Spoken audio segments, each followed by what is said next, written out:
Well, yesterday you heard the tragic news on the Gold Coast. Two helicopters colliding mid-air near SeaWorld. And as a result of that crash, 4 people died and 3 more people remain in a critical condition in hospital. Footage has since circulated across social media showing the moments before and when the collision took place, which are pretty distressing viewing. Michelle Janssen is a counsellor with North Brisbane Psychologists. Michelle, good morning. Good morning. Lovely to have a chat to you. These are very graphic videos, and I guess people can sort of watch them and then perhaps, not realise how confronting that could be. What should we do if we come across this sort of footage, because it's out there online at the moment? Yeah, certainly it is very confronting and very tragic what's happened. And I think as humans and meaning-making creatures, we're trying to make sense of what's happened in something that's very tragic. So certainly my main recommendation would be thinking about not overindulging in that, as tempting as it can be in our daily scroll of social media to just relentlessly look at images. I think we have to almost impose a bit of a digital diet and have a think about how much we need to see those images, because they do enter our mind and become very disturbing and distressing. Tell me about that effect, though, because people can just watch it. And I guess to an extent we've sort of become a bit desensitised to that sort of thing, haven't we? So, would people necessarily feel that effect from just watching it the first time, or is it the sort of thing that can really sort of play on your mind subconsciously? I don't know. I'm not quite sure how the brain works when it comes to that sort of thing. Yeah, certainly. I think it depends, of course, who you are, your context, what your experiences are. If you're somebody who's particularly sensitive to anything like that, or is naturally feeling a sense of distress, kids would be, potentially really impacted by this as well.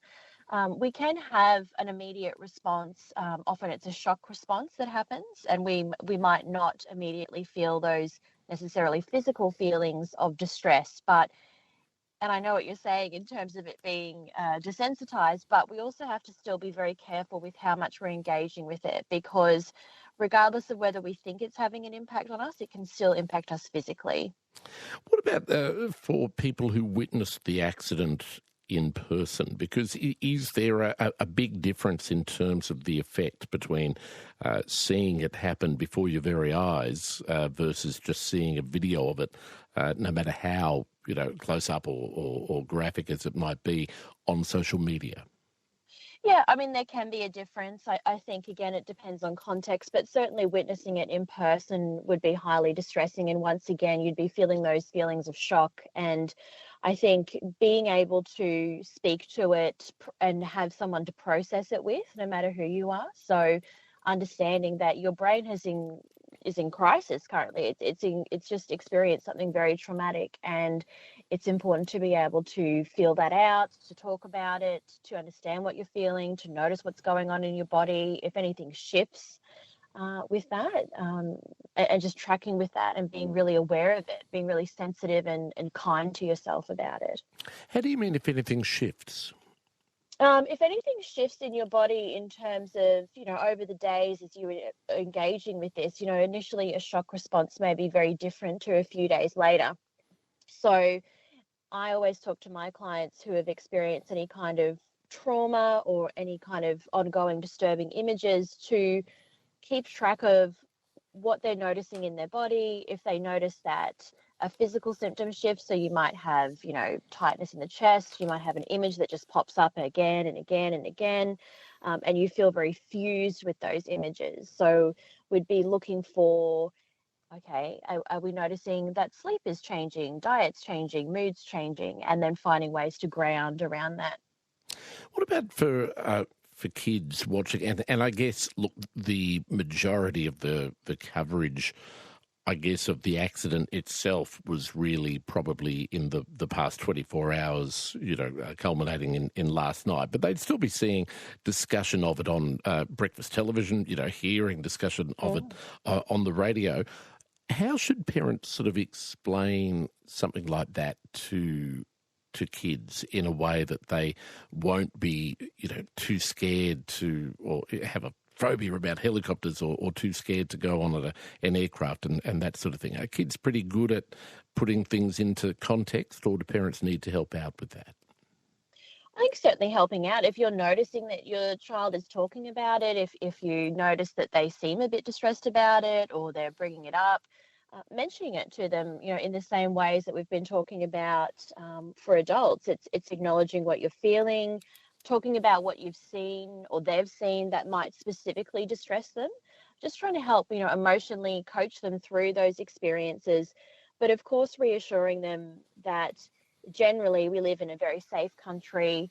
There are very safe, checks around all these sorts of things, and contextualizing it. This was a tragedy. This was a very unfortunate event, and we can't always understand that. And sometimes, if you're talking to kids, you can put it in language that's more appropriate for them. We can have big feelings about this. Our brains can't process it. So let's try and talk about it together. Let's try and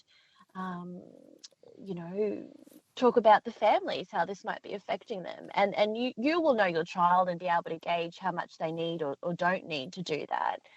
And then in general, looking at, okay, how can we not fixate on this, which again is potentially having conversations with them about their social media if they're at that age, curating that content, having a break, going and doing something grounding or nice, going outside, getting back into nature. Really simple things like that can help to integrate experiences like that, but we don't want to avoid it.